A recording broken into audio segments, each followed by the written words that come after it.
মই চিলাব নোৱাৰো শাৰীখন মই পৰিত্যাগ কৰিব লাগিবনে মানুহৰ জীৱনটো তেনেকুৱা এই ওলাই গলো এটা উজুতিতে আজিকালি মানুহৰ জীৱ হৈছে কিয় হৈছে যেহেতু আমাৰ আত্মা শক্তিশালী নহয় গতিকে কোনে কোনো সময়ত কেতিয়া এই ড্ৰেছ পৰিহাৰ কৰিব লাগিব ঠিক নাই সেইবাবে কিন্তু এতিয়াৰ পৰাই এই ড্ৰেছটো আমি ইয়াতে এৰি থৈ যাম কিন্তু মই আত্মাই কিন্তু বহুত কিবা কিবি লৈ উৰিব লাগিব যদি কাৰোবাক কিবা দি থৈছো কাৰোবাক অশান্তি দিছো কাৰোবাক মনে মনে ষড়যন্ত্ৰ দিছো কাৰোবাক দুখ দিছো কাৰোবাক বেয়া কিবা অপথ্য গালি গালাজ কৰিছো কাৰোবাৰ লগত বেয়া সম্বন্ধ স্থাপন কৰিছো সেই সোপা মোৰ লগত যাব আকৌ আহিম ফটককে কাৰোবাৰ ঘৰত শিশু হৈ জন্ম ললো আৰু শিশু হোৱাৰ পৰাই মোৰ সেই সংস্কাৰ মোৰ ব্যক্তিত্বত দেখিবলৈ আৰম্ভ কৰিব আৰু এয়াই সত্য এয়াই হৈ আছে আমাৰ লগত এয়াই হৈ আছে আজি বৃদ্ধ হৈ শৰীৰ এৰিছো কাইলৈ বেলেগৰ ঘৰত নৱজাত শিশু হৈ জন্ম লৈছো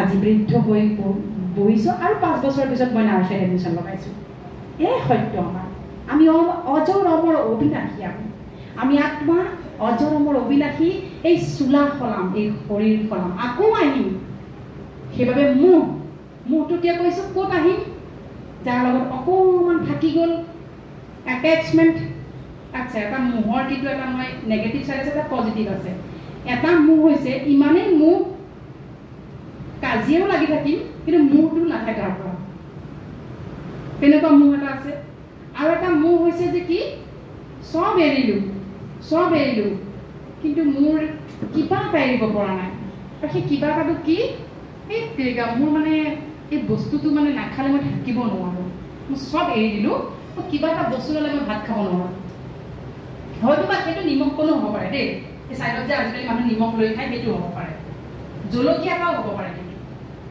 মুখ মানে মুখ এটকাও হ'ব পাৰে কিছুমান টকা পইচা ক্ষেত্ৰত মুখ থাকে কিছুমানৰ সম্পত্তিৰ ওপৰত মুখ থাকে গতিকে ৰাতিপুৱা শুই উঠি বাবাৰ সন্মুখত সকলো টকা পইচা সা সম্পত্তি তন মন ধন জন পৰিয়াল পৰিজন সবকে তোমাৰ ওচৰত চোৱা এয়া সকলো তোমাৰ তুমি মুখ চলাবা মই তুমি যেনেকৈ চলাবা তুমি যি খোৱাবা তুমি যেনেকৈ ৰাখিবা মই তেনেকেই থাকিম বাবা কাৰণ মই আকৌ সত্য যুগলৈ যাব লাগিব হয়নে আমি সকলোৱে সত্য যুগলৈ যাব লাগিব ইয়াতে নাথাকো আমি সকলোৱে মনত ৰাখিব যে আপোনালোকে সত্য যুগলৈ গৈ আছে সত্য যুগলৈ কিমান যাব তাৰ ভিতৰত আমাৰ নাম্বাৰ আছে নে চেক কৰি আমি সকলোৱে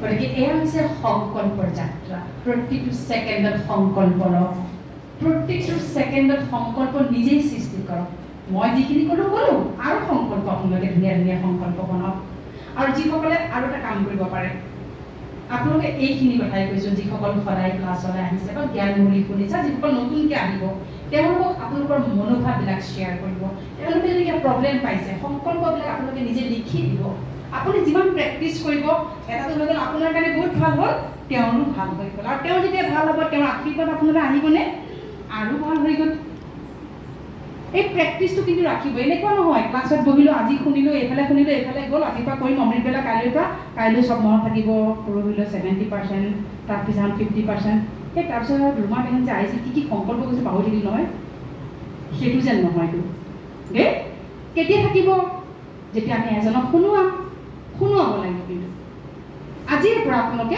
নিজৰ সংকল্প কিছুমান এনেই শুনোৱাব এই যে কথা পাতো ফোনত কাৰোবাক এটা সেৱা কৰিব তেওঁ ক'ব নহয় আজিকালি প্ৰব্লেম কথা ক'বই আৰু এইটো স্বাভাৱিক কথা মোৰ অমুক ঐ তুমি এইটো কৰাচোন তুমি ৰাতিপুৱা শুই উঠি এইটো সংকল্প লোৱাচোন দেই এনেকৈ ক'ব এনেকৈ ক'ব নালাগে তুমি ব্ৰহ্মাকুমাৰীলৈ আহাচোন ৰাজযোগ কৰাচোন কাৰণ ব্ৰহ্মাকুমাৰী বুলি ক'লে অকণ ভয় কৰে চবেই হয়নে তেতিয়া সুধিব তুমি ক'ত শিকিছিলা বোলে আমি তাত শিকিছিলোঁ আহিবিচোন তালৈ একো নালাগে তই দিবলৈ এনেই আহিবিচোন এপাক কি কৈছে বাবাই আজি বাবাই কি কৈছে যেতিয়া মোক তুমি নিজৰ নয়নত ৰাখি আনক দৃষ্টি দিবা তুমি যেতিয়া স্নেহ ভৰা দৃষ্টি স্নেহ ভৰা তুমি যেতিয়া কাৰোবাক এডভাইচ দিবা তেওঁ চুম্বকৰ দৰে তোমাৰ প্ৰতি আকৰ্ষিত হ'ব তোমাৰ প্ৰতি আকৰ্ষিত মানে কি বাবাৰ প্ৰতি আকৰ্ষিত হ'ব গতিকে আমি যেতিয়াই কাৰোবাক কিবা কম স্বয়ং বাবাক আহ্বান কৰিব বাবা তেওঁ দুখত আছে তেওঁক উদ্ধাৰ কৰাৰ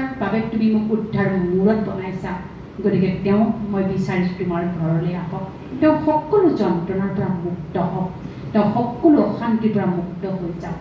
বাছ মনৰে শুভকামনা। আমাক আৰু কিবা লাগে জানো? আমাৰ ব্ৰাহ্মণক কিবা লাগেনে কাৰোবাৰ পৰা? একো নালাগে, আমাক কাৰোৰে পৰা একো নালাগে। আমাক কিয় পঠাইছে? আমি সেই পাণ্ডৱ সেনানী, আমি সেই চলজাৰ, আমি সেই সৈন্য সামন্ত, সেই দিব্য দৃষ্টি সম্পন্ন, যাৰ কাম হৈছে যিয়ে হতাশাত দুখত অশান্তিৰ অসূয়া জীৱন কটাই আছে তেওঁক উদ্ধাৰ কৰাটো। সেইটোৱে আমাৰ কাম। আমাক আৰু কাৰোৰ পৰা একো নালাগে।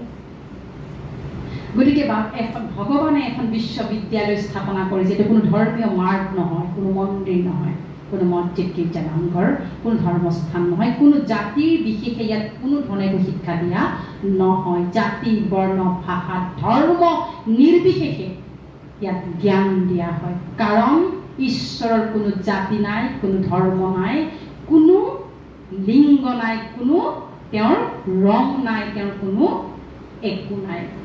তেওঁ পৰম জ্যোতি, তেওঁ কেৱল প্ৰকাশমান দিব্য, তেওঁ কেৱল পোহৰ, আৰু সেই পোহৰৰ পৰা আমি নিজৰ ভিতৰত থকা সকলো দুখ অশান্তিক নাশ কৰি আমি নিজৰ জীৱনটো সৰ্বাংগী কৰি ৰাখিব পাৰোঁ। গতিকে ব্ৰহ্মা কুমাৰীজ বিশ্ববিদ্যালয় এই পৃথিৱীৰ শ্ৰেষ্ঠতকৈ শ্ৰেষ্ঠ বিশ্ববিদ্যালয়, নাম্বাৰ 1 বিশ্ববিদ্যালয়। যিমানেই বিশ্ববিদ্যালয় আছে পৃথিৱীৰ স্থূলত, চবতকৈ শ্ৰেষ্ঠ বিশ্ববিদ্যালয়, য'ত মানৱ ধৰ্ম প্ৰতিষ্ঠা কৰি আছে, য'ত মানুহক সাধাৰণ নাৰী, সাধাৰণ মাতা, সাধাৰণ কন্যাক লক্ষ্মীৰে ৰূপান্তৰ কৰি আছে, য'ত সাধাৰণ নৰ, সাধাৰণ মানুহক বিষ্ণুলৈ ৰূপান্তৰ কৰি আছে। গতিকে এই বিশ্ববিদ্যালয়ত কাৰোৰে পৰা আমাক একো নালাগে, কাৰণ এয়া আমাৰ শিক্ষা নহয়, কোনো মনুষ্যৰ শিক্ষা নহয়, ঈশ্বৰৰ বাণী, ঈশ্বৰৰ শিক্ষা। আমি কেৱল নিমিত্ত, নিজৰ মুখ কমলৰ দ্বাৰা কেৱল আমি কি কৰিছোঁ? আপোনালোকলৈ বিয়পাই আছোঁ। সেইবাবে এলাৰ্ট হ'ব। ৰাতিপুৱা সংকল্প অমৃত বেলা, যিসকলে অমৃত বেলাটো অনুভৱ কৰকচোন।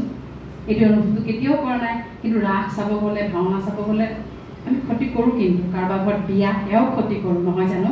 কিন্তু নিজৰ কাৰণে আজিলৈকে আমি একোৱেই কৰা নাই।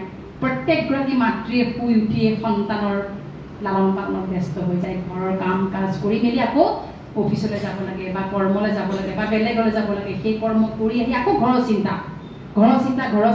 চিন্তাতে আমাৰ ৰাতিপুৱাৰ পৰা সন্ধিয়া হয়। নিজক কেতিয়া সময় দিছে? কোনে দিব আপোনাক সময়? কথাটো হৈছে আপোনাক সময় দিব কোনে? এতিয়া আপোনাৰ ওচৰত বহি পেলাই দুআষাৰ কথা পাতিবলৈ কাৰোবাৰ সময় আছেনে?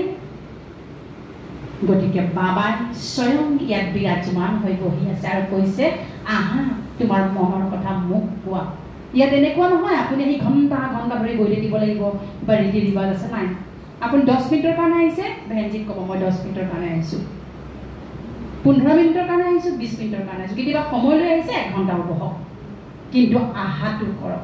এইফালৰ পৰা কৈছে, সেইফালৰ পৰা কৈছে, এপাক মাৰি যাওক দেই, কেৱল আপোনাৰ বাবে। গতিকে আপোনাক এই পৃথিৱীত এনেকুৱা আৰু শক্তি নাই যে আপোনাক বুজিব। আপুনি যদি ভাবি আছে মই ইমান কৰি আছোঁ, পৰিয়ালৰ কাৰণে মৰি কাম কৰি আছোঁ, মোক যে কোনেও নুবুজে, কোনো সন্তুষ্টই নহয়, মই যি বনাওঁ সেয়াও খাই ভাল নাপায়, মোক দেখোন কোনো ভালো নাপায়, মই একদম অকলশৰীয়া, এই যে তীব্ৰ বেদনা যে ভিতৰৰ ফালৰ পৰা চলি থাকে, সেইবিলাক কোনে শুনিব, কোনে সমাধান দিব? সেই সোপাকে লৈ আকৌ কৰি এৰিম, আকৌ ওপৰলৈ যাব লাগিব। সেইবাবে ইয়ালৈ আহক, বাবাৰ ওচৰত কওক। একেবাৰে যদি সময় নাই, বাবাক স্মৰণ কৰি ঘৰত চিঠি লিখক। যিখন স্থানত বহি ৰাতিপুৱা অমৃত বেলা কৰে, সেইখনত বাবালৈ চিঠি লিখক। চিঠিখিনি জমাওক, আহি পেলাই ইয়াতে লেটাৰ বক্সত সোমোৱাই দিয়ক। এইখিনি কৰক। জীৱন গেৰেণ্টেড, পৰমাত্মাৰ গেৰেণ্টি, আমাৰ গেৰেণ্টি নহয়, ঈশ্বৰৰ গেৰেণ্টি। আপোনাৰ জীৱন দিব্য জীৱন, হেভেনলি লাইফ, স্বৰ্গীয় জীৱনলৈ আপোনাৰ জীৱন ৰূপান্তৰ হৈ যাব। সকলো আপোনাৰ ভিতৰত আছে।